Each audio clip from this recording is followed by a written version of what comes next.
அப்புறம் என்ன வணக்கம், எப்படி வணக்கம். இருக்கீங்க? ரொம்ப நாளா மீட் ஆமா, பண்றோம். 2 மாசம் ஆச்சா ஆமா, பேசி? ஆமா. ஒரு வேலையெல்லாம் போயிட்டு வந்தது. அது அப்புறம் மிகப்பெரிய சம்பவங்கள்லாம் நடந்திருக்கு. எஸ், ஏ அதுக்காக கஷ்டப்பட்டு டிராவல் பண்ணி போனது எல்லாமே வீண் போகல. வீண் போகல. கண்டிப்பா. தளபதி சொல்லுங்க. டிவிகே டிவிகே அ டிவிக்கே தாண்டி ஃபர்ஸ்ட் நம்ம தளபதிக்கு ஒரு வாழ்த்து சொல்லிடணும். தலைவர் தமிழ்நாடு முதலமைச்சர் இளைய தளபதி அவர்களுக்கு எங்கள் மனமார்ந்த வாழ்த்துக்கள். வாழ்த்துக்களை தெரிவிச்சுக்கிறோம். திரு சி. ஜோசப் விஜய் நான் அவர் சொல்ல போறதை நம்ம காக்கிறதுக்காக வெயிட் பண்ணிட்டு இருக்கிறோம். மதுரை கிழக்கு, மதுரை மேற்கு, வடக்கு, தெற்கு 8 திசையும் சொன்னாரு. அதே மாரி சொன்ன மாரியே தமிழகம் எங்கும் அவருடைய பேர் ஒலிச்சிச்சு. விசில் சவுண்டு கேட்டுச்சு. கேட்டுருச்சு. ஆமா. அதான் கேட்டுருச்சு. மக்கள் எல்லாரும் வந்து பேராதரவு கொடுத்து வெற்றி பெற வச்சிருக்காங்க.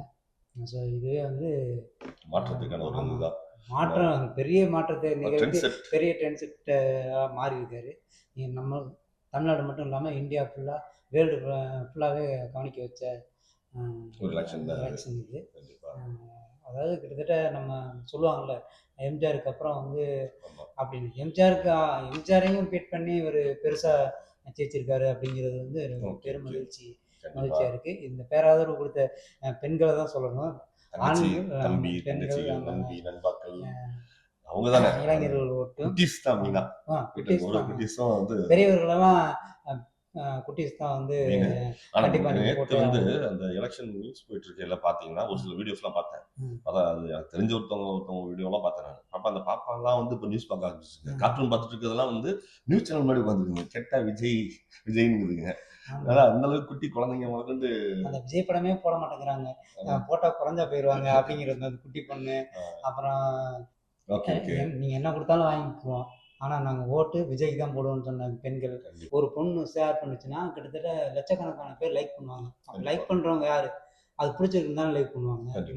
எல்லாத்தையும் தகர்த்து மாபெரும் சாதனை படிச்சு பிரம்மாண்டமான ஒரு வெற்றியை பார்த்துருக்காங்க. பெரும் மகிழ்ச்சி. அது பெரும் மகிழ்ச்சி எல்லாருக்குமே. எல்லாம் ஏன்னா இப்போ ஓட்டுங்கிறது வந்து இப்போ எல்லா கட்சிகளுக்குமே ஒவ்வொரு எல்லார் வீட்லேயுமே இருக்குமான்னு தெரியாது. ஆனால் இங்கே ஒவ்வொரு வீட்லேயுமே விஜய்க்காக ஓட்டு போடப்பட்டிருக்கு. கண்டிப்பாக ஒரு ஓட்டு 2 ஓட்டாவது வந்து விஜய்க்கு போடப்பட்டிருக்கு. அதனால எல்லா இந்த தமிழகம் எங்கே இருக்கிற எல்லா வாக்காளர்கள், எல்லா குடும்பங்களிலும் உங்களுக்கு ஒரு ஓட்டு விழுந்திருக்கு. எல்லாம் யாரையும் மறந்துடாதீங்க. அவங்கள மாதிரி பாரபட்சம்லாம் பார்க்காதீங்க. சிறப்பான ஒரு ஆட்சியும் கல்வி, மருத்துவத்தை வந்து கண்டிப்பாக நீங்கள் உங்களோட குறிப்பில சொல்லியிருந்தாங்கல்ல, அந்த ஒரு மின்சாரம் வந்து 200 யூனிட் வந்து ஃப்ரீ பண்றாங்க. முதல் கையெழுத்தே அதுதான். நான் ஆட்சிக்கு வந்த முதல் நிமிடம் 2வது நிமிடத்துல அதை நான் பண்ணுவேன்னு விஜய் சார் சொல்லியிருந்தாரு அந்த வேலையில. அதுக்கு அடுத்துதான் சில திட்டங்கள்லாம் சொன்னார். பெண்களுக்கான ஒரு விஷயம், அது எல்லாமே சொன்னதை செஞ்சாலே போதும். எனக்கு இந்த கல்வி, மருத்துவம் கொடுத்துட்டாலே அதுவே பெரிய மக்கள் கொண்டாடுவாங்க. அந்த மாதிரியான கொண்டாடுறதுக்கான எல்லா இதுவும் இருக்கு. அவர் சொன்னதை கரெக்டா செஞ்சாச்சுனாலே இன்னொரு 15 ஆண்டுகளுக்கு நிரந்தர முதல்வராகவே நம்புறோம்.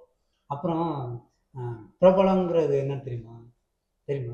பிரபலம்னா நமக்கு வந்து சினிமானா அதுல வெளிவர பிரபலம், ஒரு டெக்னீஷியனா வெளியே வர்றது பிரபலம், ஒரு ஆக்டரா வெளியே வர்றது பிரபலம். ஆனா நம்ம அப்படிதான் நினைச்சிட்டு இருக்கோம். பிறருடைய பலம் சேர்ந்ததுதான் பிரபலம் அப்படின்னு சொல்லுவாங்க. பிறருடைய பலம், அதாவது இப்ப நம்ம வந்து நம்ம வீட்டில் நம்மளுக்கு ஏதோ ஒரு உடம்பு சரியில்லை, ஏதோ ஒன்றுன்னா அம்மா வந்து வேண்டிப்பாங்க. அம்மாவை தவிர வேற ரெண்டு கொண்டு வேண்டிக்கிற ஒரு ஜீவன் யார் இருக்க அம்மா வேண்டிக்குவாங்க. நம்ம பையனுக்கு சரியாகிடணும் அப்படின்னு சொல்லி வேண்டிக்கிறதே நமக்கு சரியாகிடும், வரணும் அப்படின்னு வேண்டிப்பாங்க நம்ம வீட்டில். ஆனால் இது வந்து இந்த தமிழகமே வேண்டுச்சு. கண்டிப்பா அந்த தமிழகத்தினுடைய பெண்கள், ஆண்கள் எல்லாருமே, இளைஞர்கள் எல்லாருமே வந்து விஜய் வரணும் அப்படின்னு வேண்டிக்கிட்டாங்க. இதான் பிறருடைய பலம் வந்து சேர்ந்து கோயில்ல பூஜைகள் பண்ணதை பார்த்தோம், மசூதியில் பண்ணது பார்த்தோம். சில சர்ச்செல்லாம் பார்த்தீங்கன்னா, அதுக்கு அவர் நிற்கிற தொகுதி சம்மந்தப்பட்ட சர்ச்செல்லாம் பார்த்தீங்கன்னா மாஸ்ல வந்து நம்ம ஆஃபரிங் எழுதுவாங்க. அது சர்ச்சுக்குள்ள போய் பார்த்தீங்கன்னா அதுலலாம் பார்த்தீங்கன்னா எல்லாத்துலேயும் வந்து சி ஜோசப் விஜய்னு அவ்வளோ பேர் அவருக்காக ஒப்பு கொடுக்குறோம். அந்த மாசை இந்த திருப்பலியை ஒப்பு கொடுக்குறோம்லாம் இருந்துச்சு. ஒட்டுமொத்தமா ஒரு வைப் என்னன்னா எல்லாரும் நினைச்சிருந்ததுனால அந்த ஒரு வைப் வந்து நியூஸ் வந்து அது வச்சுங்கன்னு கொடுத்துருச்சு. அதுதான் நடந்திருக்கு. நீங்க இந்தியாவில் மட்டும் பேசுறோம், தமிழ்நாட்டில் பேசுறோம். நான் வந்து மலேசியாவில் சொல்றேன். மலேசியாவில் எனக்கு அவ்வளோ நண்பர்கள் இருக்காங்கல்ல. ஸோ நான் ஒர்க்கை தாண்டி என் குடும்பம் இருக்கு. ஸோ அவங்கள தாண்டி எல்லாரோடையும் பழகிறப்ப அதில் என்னுடைய சொந்த நேற்று என்னோட வீட்டுக்கு தெரிஞ்சு ஒருத்தவங்க நேற்றுலாம் பேசுறப்ப அவங்களாம் எங்களுக்கு விஜய் படங்கள் கூட கொஞ்சம் பார்ப்போம்னாலும் ஆனா அவர் இந்த மாதிரி ஒரு இதுக்கு வரணும், பொலிட்டிஷியனா வரணும்னு நாங்கள் எதிர்பார்த்தோம் அப்படின்னு சொல்லி நேற்று சொன்னாங்க. ஸோ நிறைய பேர் அங்கே இது பண்ணாங்க. அங்கே வந்து இன்னைக்குலாம் ஃப்ரீயா பிரியாணி ஃப்ரீயா போயிட்டு இருக்கு. விஜயோட இந்த போட்டோ எடுத்து காட்டினா உடனே டீ ஃப்ரீ நிறைய போயிட்டு இருக்கு மலேசியா. நம்ம இதை பத்தி நான் இது ஓட்டு போடுற ஓட்டு போட்ட அன்னைக்கு நான் பேசியிருந்தேன். ஏன்னா நாங்கள் ட்ராவல் பண்ணி நிறையா நான் காரைக்குடி தொகுதியில் இருக்கேன், என்னால் ட்ராவல் பண்ணி வர முடியல அப்படின்னு. கிட்டத்தட்ட நான் போயிட்டேன்னு வச்சுங்களேன். வராதவர்கள் என்ன பண்ணியிருப்பாங்க, நான் வரல அப்படின்னா நான் 10 பேர் போன போட்டு இந்த மாதிரி சதி பண்ணிட்டு இருக்காங்க, எங்களுக்கு சரியான ட்ராவல் பண்ண முடியலன்னு சொல்லியிருப்பாங்க. இவங்க ஏன்னா 10 பேரை தடுத்துட்டோன்னு நினைக்கிறாங்க. அது வந்து 1000 பேருக்கு போய் சேருங்கிறது கொஞ்சம் கொஞ்சம் கூட புரிஞ்சுக்காம விட்டாங்க. அப்படிதான் நாங்களும் கிளம்பல. ஆக்சுவலி அன்னைக்கு காலையில தான் கிளம்பணும். இங்க இருந்து நம்மளுடைய இந்த பிளேஸ்ல இருந்து பெருங்குளத்தூர் போறதுக்கே போதும்னு ஆச்சு. ஆனா இங்க இருந்து நவர முடியல.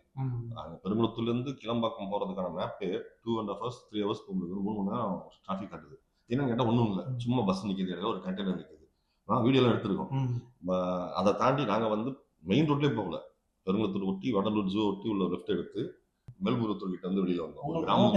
நீங்க போயிட்டீங்க. இந்த நம்ம அறந்தாங்கிக்கு நம்ம தெரிஞ்ச டைரக்டர் போனார்ல அறந்தாங்கி தொகுதிக்கு, அவரால் போகணும். இங்கே 8 மணி நேரம் டிராவல் பண்ணிக்க, சென்னை கோயம்புத்தூர்ல இருந்து கிளம்புறதுக்கு 8 மணி நேரம் டிராவல் பண்ணிருக்காரு. அவரால் போக முடியல. ஆனா அறந்தாங்கி மிகப்பெரிய வெற்றி பெற்றுச்சு. எல்லாத்துக்குமே சொல்லியிருப்பார்ல, நீங்க ஒருத்தரை தான் தடுத்தீங்க, ஆனா அது 100 ஓட்டா கன்வெர்ட் ஆச்சு. புதுசா ஒருத்தர் வரட்டுமே. இப்ப வந்து விஜய் வந்ததுல பெரும் மகிழ்ச்சியா இருக்கு. ஆனா இதே மாதிரிதான் அடுத்த தடவை வரும்போது ஒருத்தர் புதுசா வந்தா நல்லா இருக்கும். கரெக்டான ஆலோசகரும் கரெக்டான ஒரு விஷயங்களை வச்சுக்கிட்டா இவர் நிச்சயமா சொல்லவே தேவையில்லை. காமராஜர் மாதிரி, எம்ஜிஆர் மாதிரி மிகப்பெரிய மக்கள் செல்வாக்கு இருக்கு. மெயின் மக்கள் செல்வாக்கு இருக்கிறதுனாலே அது போதும், வேற எதுவுமே தேவையில்லையே. இவங்க வந்து இன்னொன்னு எல்லாரும் பணம் கொடுத்து எல்லாம் பண்ணிட்டு இருக்கப்ப வந்து பணம் இல்லாம ஒரு பொண்ணு ஸ்காட்லாந்துல இருந்து போட்டிருந்தாங்க. ஸ்காட்லாந்து வந்து அவங்க ஆல்ரெடி விஜய் பற்றி தான் இது பண்ணுவாங்க. ஆனால் வந்து அவங்க நான் ஓட்டு போடுறதுக்காக மட்டும்தான் நான் வந்து இந்தியாவுக்கு போகிறேன் அப்படின்னு சொல்லி போட்டிருந்தாங்க. அப்புறம் மறுபடியும் அவங்க வர்றதுக்கே நிறைய சிரமப்பட்டாங்க போல, அதுக்கும் ஒரு வீடியோ போட்டிருந்தாங்க. இந்த மாதிரி கேரளாவில் வந்து கொடி ஏற்றுறாங்க. கேரளாவில் இருக்கிற ரசிகர் மன்றம் எல்லாருமே வந்து டிவிக்கு கொடி பறக்குது. கேரளாவில் பறக்க விடணும்னு அவசியமே இல்லை. இப்படி பேராதரவு நம்ம ஊர்ல மட்டும் இல்லை, உலகம் ஃபுல்லா இருக்கு. உலகம் ஃபுல்லா தமிழர்கள் எங்க இருக்காங்களோ எல்லா இடத்துலயும் திரு ஜோசப் விஜய் அவருக்கு வந்து ஒரு வேல்யூ இருக்கு. அதை ப்ரூவ் பண்ணிட்டாரு. அதை தக்க வச்சுக்கணும். அண்ணாமலை இருக்காருல்ல, அவரே வந்து ஒரு வாழ்த்து போட்டிருந்தாரு பாத்தீங்களா? நேற்று போட்டு ட்விட்டர்ல ஒன்று போட்டிருந்தாரு. அது நல்லா இருந்தது. ஏன்னா ஆப்போசிட்டா இருந்தாலுமே அதை ஏத்துக்கிட்டாங்க. பிளஸ் அவர் ஒரு மென்ஷன் பண்ணதே அதுதான். நான் என்ன சொல்றது, ஓட்டு சேல் பண்ணாம, ஓட்டு காசு கொடுக்காம இவ்வளவு தூரம் மக்கள் பண்ணிருக்காங்க. தமிழ்நாடு மக்கள் தெளிவா இருக்காங்க. எல்லாருமே வந்து எம்எல்ஏ ஆயிருக்காங்களா? இப்படியே யாரும் எந்த பெருங்கட்சி இல்லை அப்படிலாம் ஆகவே முடியாது. நீ வந்து பெரும் பணம் வச்சிருக்கணும், பெரிய ஆளா இருக்கணும், அந்த ஊர் பெரும்பான்மையான சாதியினருடைய அதுக்கெல்லாம் ஒரே முகம் தான். முன்னாள் முதலமைச்சர் ஸ்டாலின் அவர்கள் அந்த தொகுதியில குளத்தூர்ல இருந்தார்ல, அது பேர் கூட ஃபர்ஸ்ட் நமக்கு தெரியல ஆரம்பத்துல. ஆனா அவர் கடைசியா ஒரே என்ன சொன்னார், இது நாங்க இல்ல, நான் இல்ல, இதெல்லாம் டிவிக்கு தளபதி. ஏன்னா ஜெயசாரோட ஃபேஸுக்கு தான், அந்த வேல்யூக்கு தான் எல்லாமே அடிச்சு தருது. இதை இனிமேட்டுக்கு உங்க தக்க வச்சுக்கணும். உண்மையிலே சொன்னா இந்த முகத்துக்கு தான் வேல்யூ. சரி, ஒரு வாழ்த்து மட்டும் சொல்லி முடிச்சிருவோம். திரு சி ஜோசப் விஜய் அவர்களுக்கும் வெற்றி பெற்ற அனைத்து சட்டமன்ற உறுப்பினர்களுக்கும் வாழ்த்துக்கள். என்னுடைய பிரேயர்ஸும் நன்றி.